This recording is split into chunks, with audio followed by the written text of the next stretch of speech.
ರಾಜ್ಯದ ಇತಿಹಾಸ ಪರಂಪರೆಯಲ್ಲಿ ಪಂಚಮಸಾಲಿ ಸಮಾಜ ದೇಶಕ್ಕೆ ಲೋಕಕ್ಕೆ ಅನ್ನ ನೀಡತಕ್ಕಂಥ ಸಮಾಜ ಮತ್ತು ಶಾಂತಿ ಸಹಬಾಳ್ವೆಗೆ ಹೆಸರಾಗಿರ್ತಕ್ಕಂಥ ಸಮಾಜ. ಇವತ್ತಿನ ದಿವಸ 1 ಕೋಟಿಗೆ ಕೂಡ ಮಿಕ್ಕಿ ಇರತಕ್ಕಂಥ ಉತ್ತರ ಕರ್ನಾಟಕ ಭಾಗದಲ್ಲಿ ವಿಶೇಷವಾಗಿ ಹೆಚ್ಚಿನ ಸಂಖ್ಯೆಯಲ್ಲಿರ್ತಕ್ಕಂಥ ಒಂದು ಬಲಾಢ್ಯ ಸಮಾಜ. ಆದರೂ ಕೂಡ ನಮ್ಮ ಸಮಾಜಕ್ಕೆ ದೇಶಕ್ಕೆ ಸ್ವಾತಂತ್ರ್ಯ ಸಿಕ್ಕು ಇಷ್ಟು ವರ್ಷ ಆದರೂ ಕೂಡ IAS IPS KS ಮಟ್ಟದ ಒಂದು ಅಧಿಕಾರಿತ ಹುದ್ದೆಗಳಲ್ಲಿ ಆಗಲಿ, ಸರ್ಕಾರಿ ಸೌಲಭ್ಯಗಳಾಗಲಿ, ಶೈಕ್ಷಣಿಕ ಸೌಲಭ್ಯಗಳಾಗಲಿ ಸ್ವಲ್ಪದರಲ್ಲೇ ವಂಚಿತರಾಗ್ತಾ ಇದ್ದಾರೆ. ನಮ್ಮ ಪ್ರತಿಭಾವಂತ ಮಕ್ಕಳ ಒಂದು ಭವಿಷ್ಯ ಈ ಒಂದು ಸರ್ಕಾರಿ ಸೌಲಭ್ಯಗಳಿಲ್ಲದೆ ಕಬರಿ ಹೋಗ್ತಾ ಇದ್ದಾವೆ.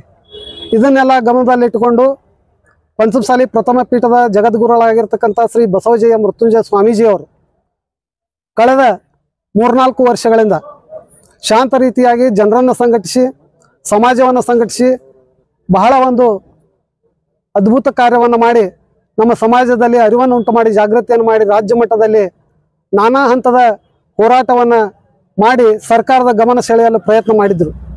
ಆ ಸಂದರ್ಭದಲ್ಲಿ BJP ಸರ್ಕಾರ 2D ಅನ್ನು ಕೊಟ್ಟು ಕೈ ತೊಳ್ಕೊಂಡು ಬಿಟ್ಟಿತು. ಅದು ಮತ್ತು ನ್ಯಾಯಾಲಯ ಅಂಗಳದಲ್ಲಿ ಹೋಯಿತು.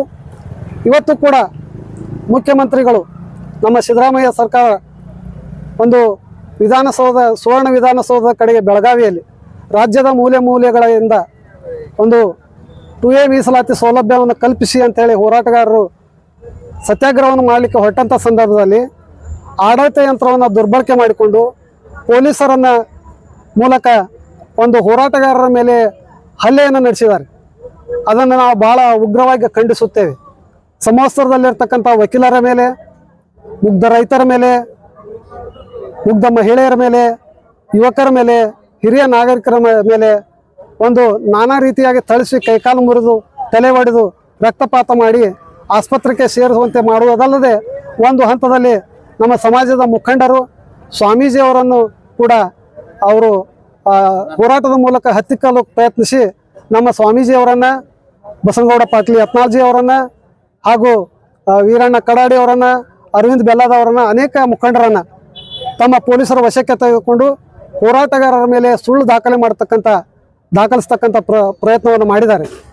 ಅದನ್ನೆಲ್ಲ ನೋಡಿ ಕಣ್ಣಾರೆ ಕಂಡಿರ್ತಕ್ಕಂಥ ಪಂಚಮಸಾಲಿ ಸಮಾಜ, ಶಾಂತಿಯುತವಾಗಿರ್ತಕ್ಕಂಥ ಸಮಾಜಕ್ಕೆ ಇವತ್ತು ಒಂದು ನಮ್ಮ ಪಂಚಮಸಾಲಿ ಸಮಾಜದ ಬಾಂಧವರಿಗೆ ಒಂದು ಸ್ವಾಭಿಮಾನಕ್ಕೆ ಧಕ್ಕೆ ಬಂದಿದೆ. ಆ ಕಾರಣಕ್ಕಾಗಿ ನಾವು ಇವತ್ತಿನ ದಿವಸ ಬೀದಿಗಿಳಿದು ಹೋರಾಟ ಮಾಡ್ತಕ್ಕಂಥ, ನಮ್ಮ ಹಕ್ಕನ್ನು ನಾವು ಕೇಳ್ತಕ್ಕಂಥ, ಸಂವಿಧಾನಬದ್ಧವಾಗಿ ಶಾಂತಿಯುತವಾಗಿ ಪ್ರತಿಭಟನೆ ಮಾಡ್ತಕ್ಕಂಥ ಒಂದು ಹೋರಾಟವನ್ನು ನಾವು ಕೈಗೊಳ್ತಾ ಇದ್ದೀವಿ. ಮುಂದಿನ ದಿನಮಾನಗಳು ಕೂಡ ನಮ್ಮ ಸ್ವಾಮೀಜಿಯವರು, ನಮ್ಮ ಮುಖಂಡರು ಕೊಡ್ತಕ್ಕಂಥ ಕರೆ ಮೇರೆಗೆ ನಾನಾ ಹಂತದ ಹೋರಾಟಗಳನ್ನು ನಾವು ಮಾಡಲಿದ್ದೇವೆ. ಆದರೆ ನಾವು ಎಂದೂ ಕೂಡ ಸರ್ಕಾರದ ಒಂದು ಆಡಳಿತ ಯಂತ್ರವನ್ನು ದುರ್ಬಳಕೆ ಮಾಡ್ಕೊಳ್ಳೋದಿಲ್ಲ, ಕಾನೂನನ್ನು ಕೈ ತೆಗೆದುಕೊಳ್ಳೋದಿಲ್ಲ. ಯಾಕಂದ್ರೆ ನಾವು ಶಾಂತ ಪ್ರಿಯರು. ಜೊತೆಗೆ ಇನ್ನಿತರ ಸಮುದಾಯಕ್ಕೂ ಕೂಡ ನ್ಯಾಯ ಸಿಗಲಿ ಅಂತ ಕೇಳ್ಕೊಳ್ಳೋರು. ನಾವು ಯಾವುದೇ ಸಮಾಜದ ಹಕ್ಕನ್ನು ಕಸಿದುಕೊಂಡು ನಮಗೆ ಕೊಡ್ರಿ ಅಂತ ನಾವು ಎಂದೂ ಕೇಳಿಲ್ಲ, ನಮ್ಮ ಸ್ವಾಮೀಜಿಯವರು ಕೇಳಿಲ್ಲ. ಬೇರೆಯವ್ರಿಗೆ ಅವ್ರ ಹಕ್ಕನ್ನು ಕಲ್ಪಿಸಿ ನಮಗೂ ಕೂಡ ನಮ್ಮ ಹಕ್ಕನ್ನು ಕಲ್ಪಿಸಿ ಈ ದೇಶದಲ್ಲಿ ಸಂವಿಧಾನಬದ್ಧವಾಗಿ ನಮ್ಮ ಹಕ್ಕು ಅದನ್ನು ನಾವು ಪ್ರತಿಪಾದನೆ ಮಾಡ್ತಾ ಇದ್ದೀವಿ. ಇದು ಯಾವುದೂ ತಪ್ಪಲ್ಲ. ಆದರೆ ಸರ್ಕಾರದ ಒಂದು ಆಡಳಿತ ಯಂತ್ರದಿಂದ ಕೊಡುವುದು ಅದಕ್ಕೆ ಖಾತ್ರಿ ಇಲ್ಲ. ಆ ಕಾರಣಕ್ಕಾಗಿ ಇದು ಕೊಡ್ತಾ ಇಲ್ಲ. ನಾವು ರಾಜ್ಯಪಾಲರಿಗೆ ಮಧ್ಯ ಪ್ರವೇಶಿಸಿ ಈ ಸರ್ಕಾರವನ್ನು ವಜಾಗೊಳಿಸಬೇಕು ಮತ್ತು ಕೇಂದ್ರ ಸರ್ಕಾರವು ಕೂಡ ಮಧ್ಯ ಪ್ರವೇಶಿಸಿ ನಮ್ಮ ಪಂಚಮಸಾಲಿ ಸಮಾಜಕ್ಕೆ OBC ಪಟ್ಟಿಯಲ್ಲಿ ಸೇರ್ಪಡೆ ಮಾಡಿಸಬೇಕು.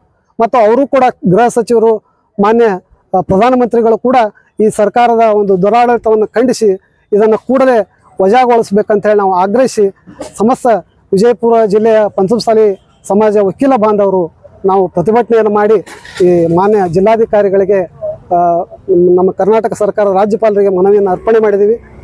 ನನ್ನ ಹೆಸರು ದಾನೇಶ್ ಚೌಟಿ, ನ್ಯಾಯವಾದಿ.